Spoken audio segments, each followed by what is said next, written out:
අහගන්න. මුළු ඉස්කෝලේම ළමයි 200ක් නැහැ. ඕගලන්ගේ වගේ ලොකු හෝල් නැහැ. පොඩි පැටවු ටික ශාලාව ඇතුළට දාගෙන මං ඇහුවා පුතේ ළමෙක් කියන්නේ කවුද? මැද්ද ගෑනු ළමෙක් නැගිට්ටා සර්. මං ළමෙක් ඇයි මොකද? මටත් බය හිතුණා. පොඩි කෙලි පැටියෙක්. ටයිපටි හරියට බැඳලත් නැහැ. කහ පාට ගහිච්ච ගවුමක් ඇඳලා කකුල් දෙකට රබර් සෙරෙප්පු දෙකක් දාලා දුවගෙන ආවා. ඇවිල්ලා මයික් එක අරන් ගියා සර් මං ළමෙක්. මං හෝ එයා කොහොමද ළමෙක් වෙන්නේ? ළමෙක් වෙන්නේ මට තාම 18ක් නැහැ. පුතේ 18ට අඩු අයට තමයි ළමයි කියන්නේ. ඇත්තද? ඇත්තද? එහෙනම් මේ ශාලාව ඇතුලේ ඉන්න ඔක්කොම කවුද? හයියේ.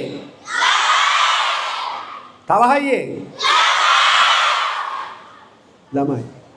18ට අඩු අය තමයි ළමයි කියන්නේ. මෙයාට නම් ඔය මොනවා හරි පොඩ්ඩක් වැඩි වෙලා. කුක්කු බීලා වැඩි වෙලා. මේකට කියනවා බීමත්ව රියපදවා. හරි. 18ට අඩු අය ළමයි. පුතේ දැන් මම ඕගලන්ට මොකක් කියලාද එහෙනම් කතා කරන්න ඕනේ? අපෝ ඒක කතයි. ඈ? සුදු. පැටියෝ බෑ සුදු. මේ මම සුදු කියනවා කට්ටිය හයියෙන් ඇයි කියන්න ඕනේ පුළුවන්ද? කල්ලා බලමුද? සුදු. වෙයි. 18ට අඩු අය ළමයි. මම එයාගෙන් අහුවා පුතේ 18ට අඩු අය ළමයි කියලා කොහෙද තියෙන්නේ? එයා කියනවා සර් ඒක තියෙන්නේ 1989 ලෝක ළමා ප්‍රඥප්තියේ පළවෙනි ව්‍යවස්ථාවේ පළවෙනි කොටසේ. එයා කියනවා ඒක තියෙන්නේ 1989 ලෝක ළමා ප්‍රඥප්තියේ පළවෙනි ව්‍යවස්ථාවේ පළවෙනි කොටසේ. බලනකොට මම මේක දාලා තිබිලා තියෙන්නේ. එයා ඒක බලන් කියලා තියෙන්නේ. නෑ පුතේ නෑ අහගන්න. එයා හරි දක්ෂ ළමයෙක්. මේ ලුණුගම් මෙහෙර ළමයා මං අහන හැම එකටම උත්තරයක් දෙනවා. පැය දෙකක දේශනය තුල මේ ළමයා අහන ඔක්කොටම උත්තර දුන්නා පුතේ. හරි දක්ෂ ළමයෙක්. දේශනේ ඉවර වෙලා මම ගියා තේ එකක් බොන්න විදුහල්පතිතුමත් එක්ක ඔෆිස් එකට. ගිහලා මම ප්‍රින්සිපල්ට කිව්වා විදුහල්පතිතුමනි ඔබතුමාගේ පාසලේ හරි දක්ෂ ළමයි ඉන්නවා. අර කතා කරපු ළමයා අහන හැම එකටම උත්තර දුන්නා. එයා හරි දක්ෂ ළමයෙක්. ප්‍රින්සිපල් මට කියනවා මනෝජ් මහත්තයා මගේ ඉස්කෝලේ ඉන්න දක්ෂම ළමයා ඔය ළමයා. ඔය ළමයා පහ වසර ශිෂ්‍යත්ව විභාගේ ලකුණු 176ක් ගත්තා. ඒත් එයා වෙන ඉස්කෝලේකට යන්නේ නැහැ. ඇයි? යනවනම් යන්න ඕන දෙබරව ජාතික පාසල. දෙබරව ජාතික පාසලට ඔය ළමයා යනවනම් උදේට කිලෝමීටර් 12ක් පයින් යන්න ඕනේ. ඇයි ඒ? පාරවල් වල වාහන යන්නේ නැහැ. කිලෝමීටර් 12ක් පයින් යන්න නම් උදේ 7:00ට ඉස්කෝලේ පටන් ගන්නවා. අඩුම තරමේ උදේ 5:00ටවත් ගෙදර යන්න ඕනේ.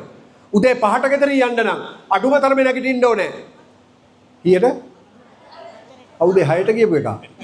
6ට නැගිටලා කොහොමද මම 5ට යන්නේ? ඒ ඕගොල්ලෝනේ. ඔව්. මේ ළමයා තනියම යන්න කැමති. කිලෝමීටර් 12ක් පයින් යන්න කැමති මිස්ලා අහගන්න. නමුත් මෙහෙ වගේ එහෙ තනියම යන්න බෑ. ඇයි? පාරේ වල්ලලි ඉන්නවා. මේ ළමයා මේ ඉස්කෝලේට වෙනවා. ප්‍රින්සිපල් මට කියනවා මනෝජ් මහත්තයා ඔය ළමයා හරි දක්ෂ ළමේ. ඔය ළමයා හරි හොඳ ළමේ. ඔය ළමයට ගුරුවරු හරි ආදරේ. ඔය ළමයා හරි හොඳ ළමේ. ඔය ළමයට ගුරුවරු හරි ආදරේ.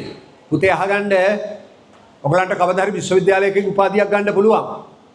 ඔයාලට හදට යන්නත් පුළුවන්. හැබැයි ගුරුවරයෙක්ගෙන් අහගන්න පුළුවන් නම් ඔය ළමයා හරි හොඳ ළමේ. ඔය ළමයට ගුරුවරු හරි ආදරේ. ඔය සහතිකේ නම් මැඩම් ගන්න බෑ ලේසියෙන් කෙනෙකු. ලේසියෙන් ගන්න බෑ. පුළුවන් නම් ගන්න බලන්න. ප්‍රින්සිපල් මට කියනවා මනෝජ් මහත්තයා ඔය ළමයා හරි හොඳ ළමේ. ඔය ළමයට ගුරුවරු හරි ආදරේ. ඔය ළමයට මේ ළඟදී ලොකු කරදරයක් වුණා. මම අහුව මොකක්ද ඒ? ඔය ළමයාගේ අම්මගේ වයස අවුරුදු 38යි. මේ ළඟදී දවසක ඔය ළමයාගේ අම්මා ඔළුවට භූමි තෙල් හලාගෙන අමුවේ ගිනි තියාගෙන මැරුණා.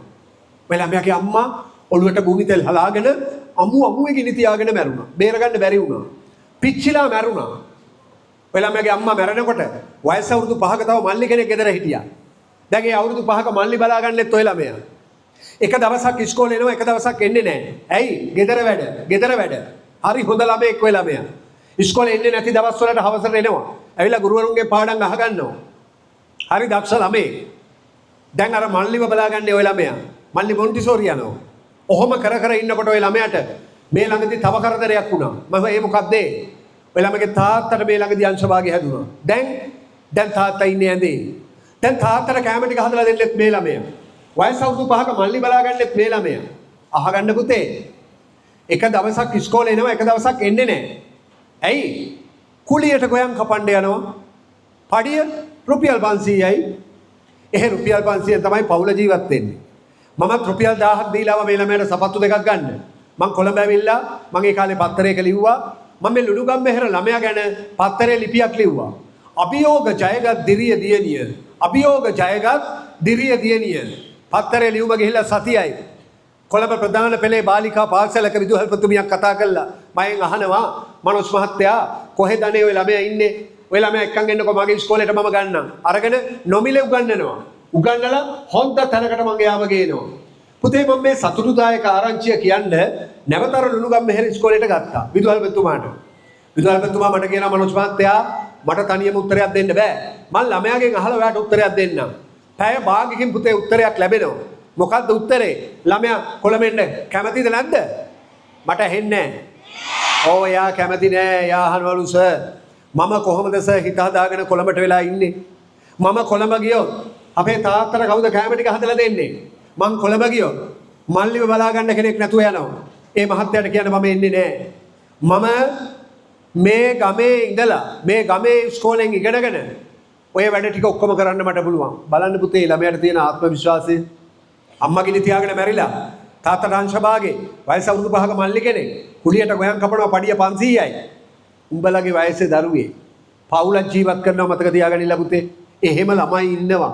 එහෙම ළමයි ඉන්නවා. මම මේ ළඟදී ගියා පොල්පිටිගම පැත්තේ පාසලක දේශනයකට. ඒ පොලිසිය OIC මහත්තයාත් ඇවිල්ලා හිටියා. දේශනෙන් පස්සේ OIC මහත්තයා මට කියනවා මනෝජ් මහත්තයා මෙහෙත් ඉන්නවා වගේ